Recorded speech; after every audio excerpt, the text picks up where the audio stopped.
नमस्ते प्रणाम रउआ लोग के हमरा चैनल पे स्वागत बा। रउआ लोग के होली के बहुत बहुत बधाई शुभकामनाएं। तो बता दो जाओ होली के करके ज़्यादा होली आदमी खेले ले बा तो तबीयत तनी खराब हो गई बा। आप लोगों को हम दिखा रहे हैं शिव कुमार बिकू का होली। आप लोग देख के मजा लीजिए कैसे शिव कुमार बिकू जी होली खेले हैं। ब्रजेश भैया मेरे नए युवा नेता हैप्पी होली ब्रजेश भैया। हाँ तो वो कैसे बैठूंगा।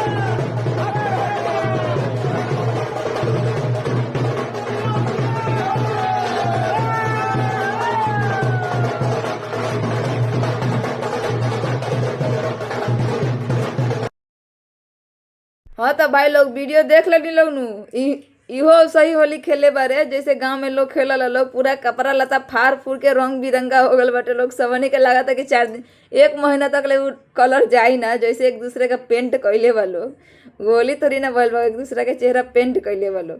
तो वीडियो पसंद आए तो लाइक कर दीजिएगा, चैनल को सब्सक्राइब कर दीजिएगा। मिलते हैं नेक्स्ट वीडियो में। जब तक के लिए जय श्री राम, हर हर महादेव।